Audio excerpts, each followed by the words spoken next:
Hey guys, I said I'd make a video on hair extensions.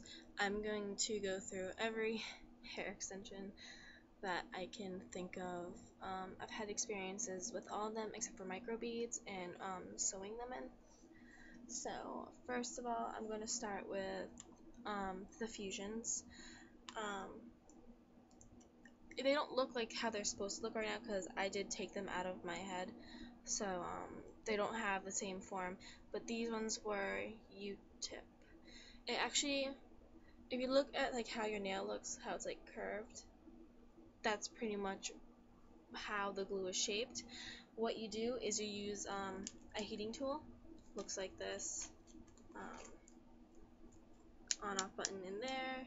There's hair stuck to it because of glue, but it kind of looks like it's just how it looks. And you see this part, this little hump, and then the space. That's where you actually rest it in.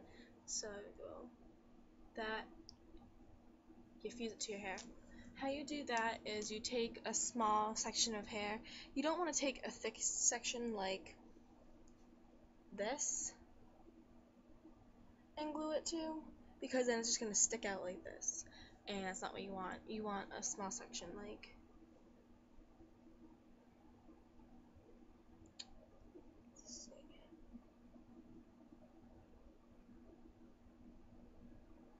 maybe like about that much. And also when you fuse them, what you do is you put the heating tool on, you put it in the dip, and you put the heating tool on and you hold it, and then you take out the heating tool and you rub it with your fingers, like you squish the glue and it like wraps around the hair. It's more of a permanent way to keep them in. They do come out. It's a pain in the butt, but there is glue to remove it. Well, not glue to remove it, there's glue remover. It's keratin glue, which is what it's usually made out of. If it's plastic, do not glue that in your head. You're gonna be bald. Yeah. So yeah, you have to look for the little dip. They stain your hair, so obviously you're gonna wash your hair because they're glued into your hair. They last a few months. They're reusable. You can take it and you slide it up your head and you refuse it.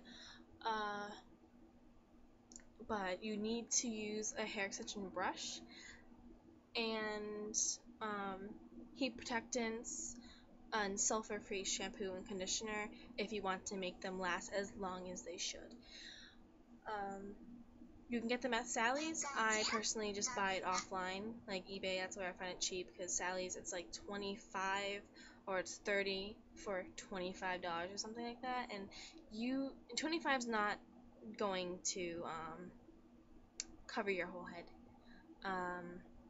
You need more than 25, so yeah, you probably would end up having to spend over 100, and I just spend like between 20 and 50 on these online, and they're just as good as quality.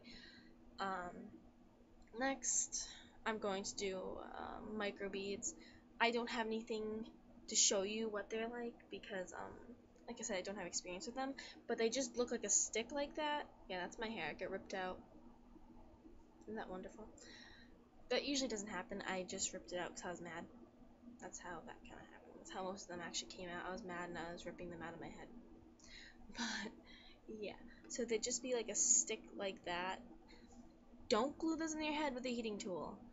More than likely, it's plastic, not keratin. You have to actually use there's a pliers and little microbeads. You take the small section of hair. Again, you don't take a big one because it will stick out. Also, when you're applying both kinds, you leave the hair down. You don't glue it in like this, or else your hair will stick up. So yeah, that's another.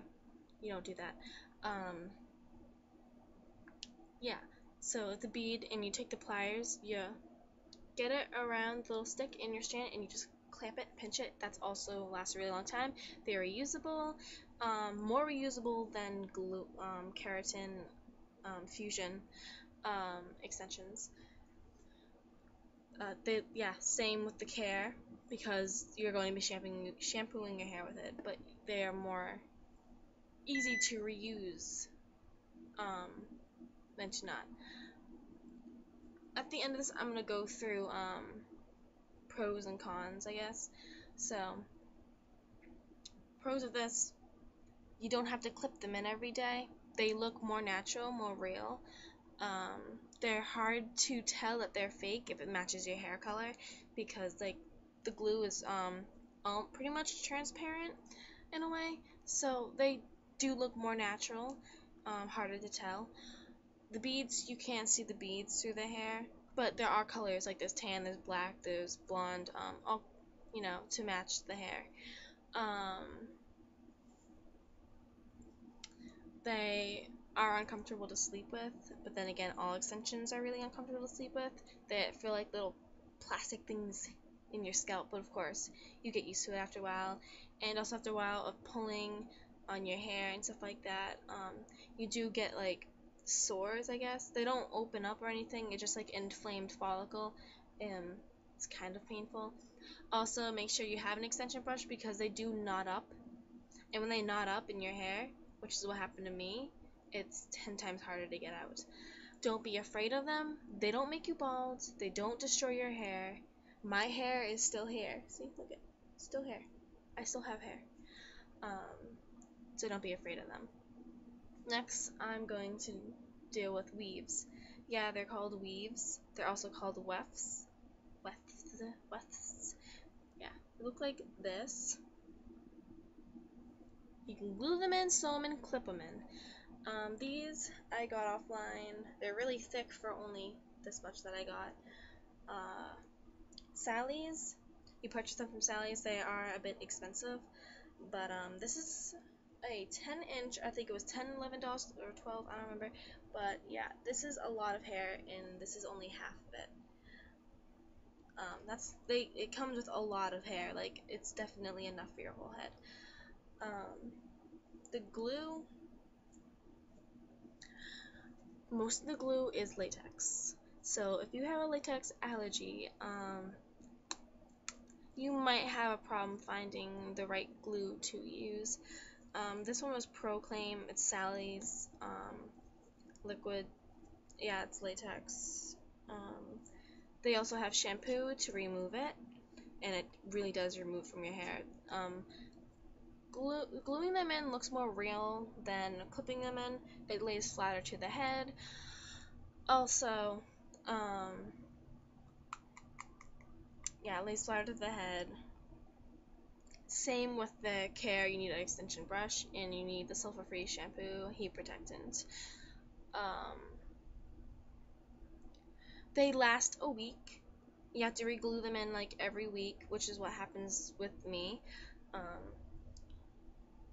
What also happens with me, after a week it starts to itch and feel really uncomfortable. So yeah, that does happen. So I just take them out and I re-glue them in, and it's fine.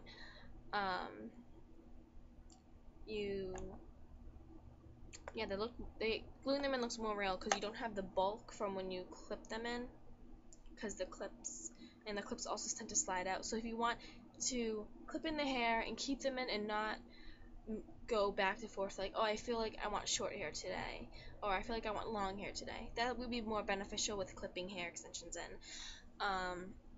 But if you want the long hair every day, then yeah, glue them in or even sew them in. Sew them in, cornrows. Pretty much you cornrow the hair and then you use a curved needle and you sew it in with weave thread.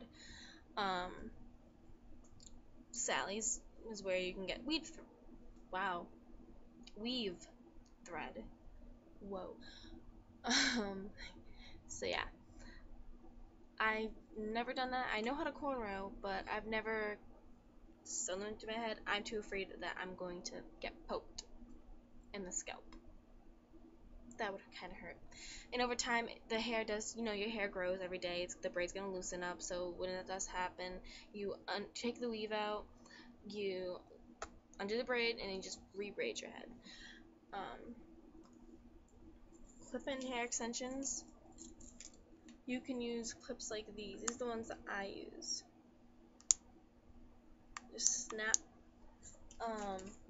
They can go to, I think, $3, something like that, for only 4 at Sally's. So what I did, I spent 4 on eBay and got 40 of them. So much easier than that. Yeah. This is regular thread. You do need to use weave thread. The clips will stay on longer, but I don't. See, them on. They just snap in and out of your hair. You know how it comes in a big bundle like I showed you? You pretty much just measure your head and you just cut it to where you want to put it for that part of your head. Same with gluing them in and also clipping them in. Clipping them in is beneficial because some days you might not want to clip in. You don't want to have long hair. You want to do something with your short hair. And it's 10 times easier not to clip them in because you can have long hair, then you can have short hair some days. Which is very beneficial for that. Also, they don't get washed as much and stuff. So shampoo and stuff won't damage them. You can shampoo them, obviously. You can color hair extensions, but I wouldn't recommend bleaching them or lightening them. It's easier to color them a darker color. That's less damaging. Because lightening, it's more damaging.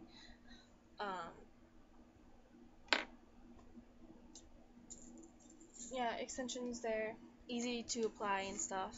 These ones are offline. They're 26 inches. 26-inch extensions usually are very expensive and they're hard to find, but I got this for $60, I think, and it came with 100 G's, which is enough for a whole head.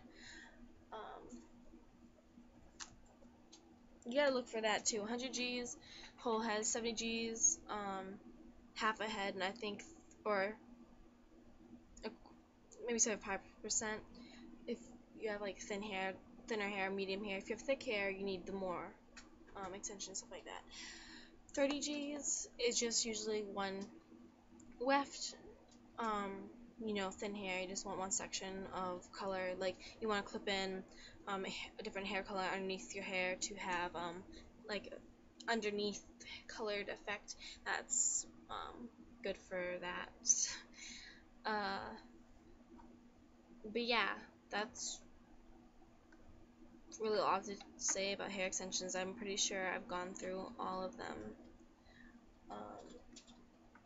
It's simple, it's easy, and I might be gluing these in my hair, so I guess I'll make a tutorial on that. They're short, obviously, but they give me a little bit of length, or like a two-tone type thing.